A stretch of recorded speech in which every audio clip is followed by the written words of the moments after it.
Maravilloso es el Señor. Vamos a tener un tiempo para considerar su bendita palabra en esta tarde y pensamos frente a lo que quiero entregar a ustedes, que si yo tuviera que presentarle a usted, que me está escuchando en esta hora, si yo tuviera que presentarle a un Dios fuerte, a un Dios eterno, a un Dios todopoderoso, y por otro lado tuviera que presentarle a un Dios débil, a un Dios necesitado, a un Dios a expensa de la humanidad, ¿cuál de los dos elegiría usted? Si usted dice el primero, por supuesto, estaría respondiendo desde la lógica humana, porque ¿quién no quisiera a un Dios? ¿Quién no quisiera a un Dios fuerte que le resuelva todos sus problemas? ¿Quién no quisiera a un Dios fuerte que traiga valor y traiga respuesta a todas sus necesidades? Y es aquí donde yo quisiera en esta tarde pedir al Señor la claridad, la autoridad de reafirmar un concepto que creo que es trascendente, que es transversal a la Biblia y que a veces simplemente no lo queremos ver con mucha claridad. Pero es un concepto bíblico, es un concepto que está en la revelación de Dios. Pero si de verdad queremos conocer al Dios revelado en la Biblia, al Dios que predican los cristianos, tenemos que mirar todos los costados, no quedarnos solo con una parte, no quedarnos solo con una o dos imágenes que más nos gusten y las otras desecharlas. ¿Esto es toda la revelación o es nada? Nosotros no podemos desfigurar la revelación de Dios. Las grandes herejías no son aquellas que han negado rotundamente la revelación de Dios en la Biblia, sino aquellas que se han quedado con ciertas imágenes y se han olvidado de las otras. Y yo como ministro de la palabra del Señor tengo el deber solemne, sagrado de predicar toda la revelación de Dios, no solo una parte de ella, no para confundir a la audiencia, sino para traer claridad por medio de la palabra inspirada de la Escritura, cuál es el Dios que nos presenta. Y no es que haya muchos dioses, sino que tendemos a crear muchas veces nuestras propias ideas de Dios y finalmente, en vez de que haya un solo Dios, como dice la Escritura, hay muchos dioses dando vueltas aún entre aquellos que se hacen llamar cristianos.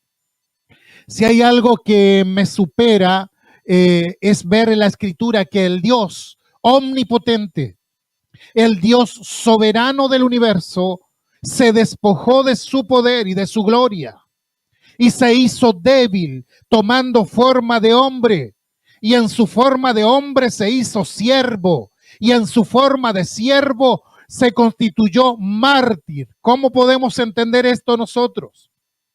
Mire lo que dice Filipenses capítulo 2, el cual, refiriéndose a Dios, al omnipotente Dios, dice, no estimó el ser igual a Dios como cosa a que aferrarse, sino que se despojó a sí mismo, tomando forma de siervo, hecho semejante a los hombres, y estando en la condición de hombre, se humilló a sí mismo, haciéndose obediente hasta la muerte y muerte de cruz. Hablar de la debilidad de Dios no es muy popular en este día. Hoy el culto es a la prosperidad, es al poder, y de pronto tropezamos con un Dios que se hizo hombre, un Dios que nació como un bebé en un pesebre, que se hizo siervo tomando una toalla y un lebrillo, lavándole los pies a los discípulos y luego es colgado en un madero. La pregunta que yo te hago, estimado oyente, es ¿qué hacemos con ese Dios? La religiosidad no puede aceptar a ese Dios, porque ese Dios no es funcional, ese Dios no me es útil, ese es un Dios que hay que esconderlo, que hay que suprimirlo como lo hicieron los judíos con el capítulo 53 de Isaías que habla sobre el siervo sufriente. Y es que ¿de qué sirve un Mesías sufriente? Dirá usted.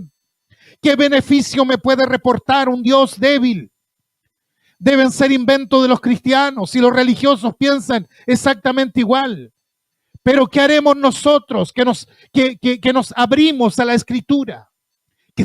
Que dejamos que la palabra de Dios nos hable. Primera de Corintios 1:25 dice que la palabra de la cruz es locura a los que se pierden, a los paganos ciertamente, pero a los que se salvan, a los cristianos, es poder de Dios. Que lo insensato de Dios es más sabio que los hombres y que lo débil de Dios es más fuerte que los hombres. Así es como nos presenta Dios, la Escritura, la imagen de Dios.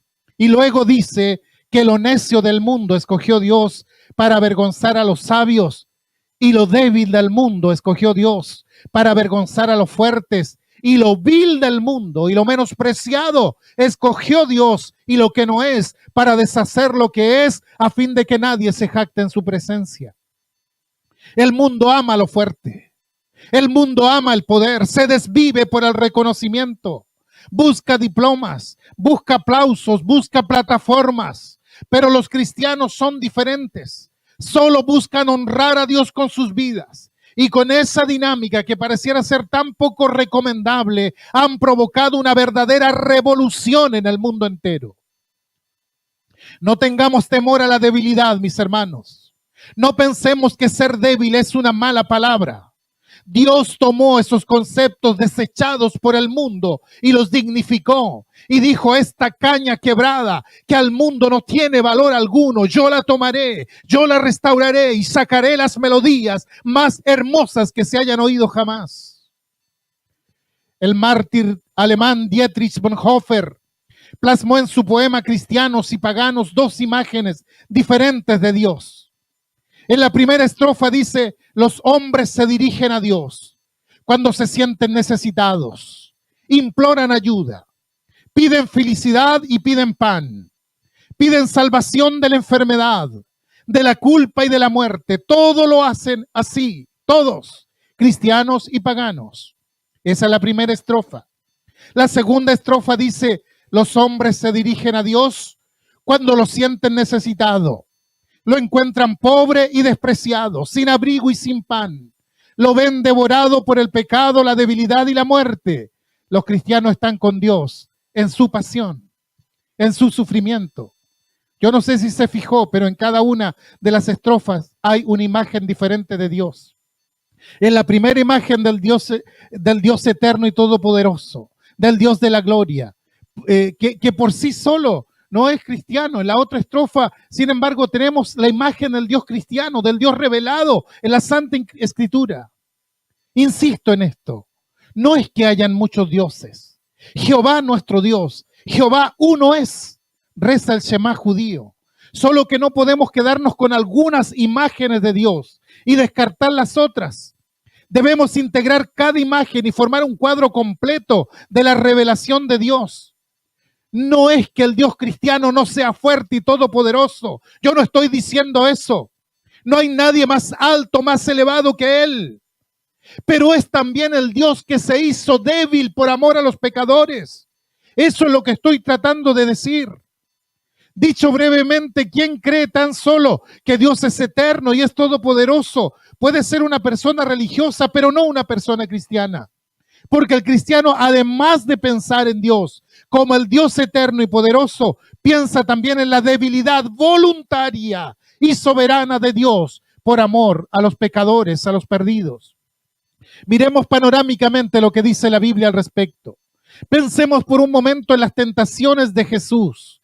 El diablo le dice: si eres hijo de Dios, di que estas piedras se conviertan en pan. En la concepción religiosa, pero no cristiana, Jesús es el Hijo de Dios y debe demostrarlo. Si es el Hijo de Dios, debe demostrarlo y por tanto convertir las piedras en pan. Así se evidenciaría que es un Dios de poder y de gloria eterna. Pero cuidado, no ese es el Dios manifestado en Jesucristo. Él no tiene que convertir las piedras en pan para probar su poder y su autoridad. El Dios que domina y utiliza la creación para sus propios intereses no es el Dios cristiano revelado en la Biblia. Lo mismo sucede con las otras tentaciones que Jesús vive y experimenta allí. El diablo le dice, si eres el Hijo de Dios, tírate del alero del templo y los ángeles te salvarán. O inclínate ante mí y te daré los reinos del mundo. La tentación del poder, la tentación de obtener más y más, pero cuidado, una vez más, no es Dios el que debe evitar los dolores del ser humano, sino que es a la inversa. Es el ser humano el que debe evitar los dolores de Dios en la historia. ¿Qué nos pasa cuando vemos a Jesús en la cruz? ¿Qué le sucede a usted cuando ve a Jesús en la cruz expuesto al veredicto humano, entregado a sacerdotes corruptos, a sanguinarios soldados romanos, a merced de la actuación humana, de la conciencia y la responsabilidad de los hombres? Pensemos intrínsecamente que Dios existe para bendecir y ayudar al ser humano, pero ¿qué le ofrecemos nosotros a Él? ¿Qué pasa cuando vamos a Jesús como un bebé en un pesebre a dispensas de José y de María? Quizá esto trastoque tu visión de Dios, pero es mi deber decirte las cosas como son, no como considero deberían ser. No estoy restando el poder absoluto de Dios, muy por el contrario. Estoy exaltando el poder de Dios porque hay que tener un poder extraordinario para dejar las glorias del cielo y hacerse hombre, siervo y mártir. Por decirlo de alguna manera, la Biblia nos presenta una visión doble de Dios, bipolar de Dios. Un Dios todopoderoso que se convierte en impotente. Un Dios eterno hecho por hombres mortal. Un Dios infinito que está llorando, que necesita de cuidado, afectado por el sufrimiento y el dolor. Dios, al encarnarse, asumió nuestra historia. Él se puso en nuestro lugar. Y desde entonces nuestra historia es su vida. Jesús puede decir a Saulo camino a Damasco, Saulo, Saulo, ¿por qué me persigues? O al descubrir el juicio final puede decir, todo lo que hiciste a uno de estos pequeñitos, a mí me lo hiciste. Hay un poema de Antonio Machado llamado La Saeta. Ya se habrán dado cuenta de pronto que los poemas tienen mucho que decir de repente, ¿no? Dice en una de sus estrofas, ¿quién me presta una escalera para subir al madero, para quitarle los clavos a Jesús el Nazareno? Porque humanamente hablando, ¿de qué sirve un Jesús en el madero? ¿De qué sirve un Jesús declarando su propia sed física? ¿De qué sirve un Jesús clamando a los cielos porque había sido desamparado? Humanamente, el ser humano prefiere a un Jesús que camine sobre el mar, que domine las fuerzas de la naturaleza. El Dios que me gusta es aquel a quien le puedo pedir cosas, aquel que en efecto convierte piedras en pan y el pan lo multiplica hasta más allá de las demandas. Contradictorio, ¿no? Quiero un Dios que satisfaga mis necesidades, pero he aquí un Dios revelado en Jesucristo que busca que nosotros le ayudemos, le acompañemos en su pasión. Es el Dios del madero.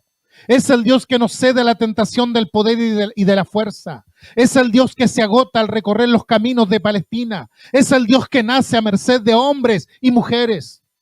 Algunos le llaman la teología de la debilidad, otros la teología de la cruz. Yo solo sé que es algo que no podemos pasar por alto.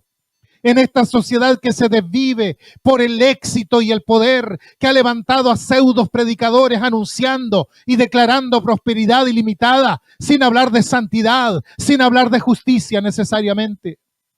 Qué necesario es encontrarnos con el Dios del madero.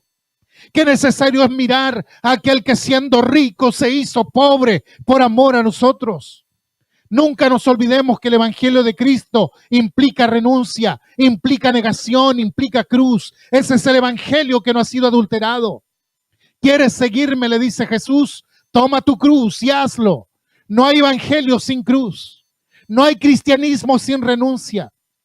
Se ha desvirtuado tanto el Evangelio en estos tiempos, Dios mío.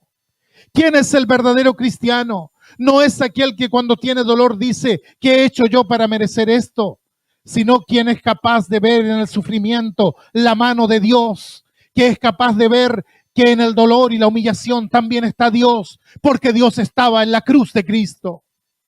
En resumen, Jesús es el Hijo de Dios, quiere decir el Dios eterno, todopoderoso, que no tiene principio, que no tiene fin, pero que se despoja de su poder y queda al criterio de los seres humanos. ¿Puedes considerar eso en esta hora? Dios se ha unido a nuestro destino y se ha visto afectado por nuestra situación. La Biblia nos revela a Dios entregado por amor.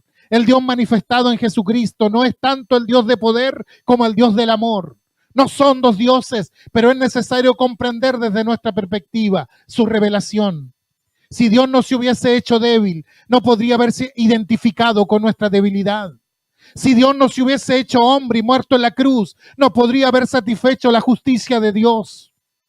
Vivimos en una sociedad y se ha levantado una iglesia pseudo cristiana que se desvive por las añadiduras, que le reclama a Dios sin la menor reverencia, como si la cruz de Cristo no tuviera el más mínimo significado. Pero cuando logro entender que Él vino del cielo a la tierra por amor a mí, mi mayor recompensa está en amarle y servirle todos los días de mi vida. Yo creo que Dios prospera a sus hijos, pero no es un Dios de la prosperidad, es un Dios del amor. Yo creo que Dios sana a los enfermos. Yo creo que Dios restaura a los caídos, pero lo hace eminentemente porque es un Dios de amor, no porque tiene el deber de hacerlo. No nos dejemos engañar por quienes presentan a ese Dios bonachón sentado en una silla, fumando su pipa, satisfaciendo todos los caprichos de la humanidad. Quizá alguien se pregunte, ¿y si Dios nos revela su poder, de qué me sirve? Lo que pasa es que Dios actúa en nosotros, seres humanos y creación, por el Espíritu Santo, pero respetando al mismo tiempo la autonomía de la creación y de las leyes. Por lo general, Dios no nos evita el problema, sino que nos da las fuerzas para poder enfrentarlos y salir victoriosos de él. Hay un pasaje revelador en 2 Corintios 12 que dice que cuando Pablo habló de un aguijón en su carne, Pablo tenía un padecimiento en su cuerpo que le impedía gloriarse en sí mismo, excepto en sus debilidades. Dice, me fue dado un mensajero de Satanás que me abofetee para que no me enaltezca sobremanera. Y le he pedido al Señor que me lo quite por 3 veces. Se lo he pedido y me ha dicho, bástate mi gracia, porque mi poder se perfecciona en la debilidad. Dios no obra en el orgullo. Dios no obra en la soberbia, en la grandeza de la gente. Dios obra en las debilidades. Por eso, cuanto más recibimos, más humilde hemos de ser. Menguar cada día nosotros para que Dios y solo Dios sea honrado en todo. Y Pablo comprendió perfectamente esto y dijo, si tu poder se perfecciona en la debilidad, entonces me gloriaré no en mis fuerzas y mis capacidades, sino en mis debilidades. Gloriarse en las debilidades. Esto es un concepto bastante extraño el día de hoy, pero es bíblico. Jesús se hizo débil. Qué interesante. Lo necio del mundo escogió Dios para avergonzar a los sabios, y lo débil del mundo escogió Dios para avergonzar a lo fuerte. Yo no sé cuántos necios y débiles conoce usted, pero he pedido a Dios hablar no como sabio, sino como necio. Hablar como débil, no como fuerte, para que su poder se perfeccione en la predicación. El Dios de la Biblia dice, sí, claro que hay añadiduras. Claro que te doy más de lo que necesitas, pero no te olvides de mi gobierno y no te olvides de mi justicia. Mientras yo sea Dios en tu vida, yo te sostendré y yo te sustentaré con la diestra de mi justicia, dice el Señor. No te olvides de humillarte delante de mí. No te olvides que yo soy Dios y tú eres mi siervo. No te olvides de lo que yo hice por amor a ti. No te olvides que yo amo, pero no para que me des órdenes, sino para que te pongas a mi servicio. Que Dios nos ayude, hermanos. Que su amor nos sobrepase y que sepamos que el Dios de poder también es el Dios de la debilidad, para que le amemos más y le invitemos a compartir cada aspecto y cada minuto de nuestras vidas con nosotros.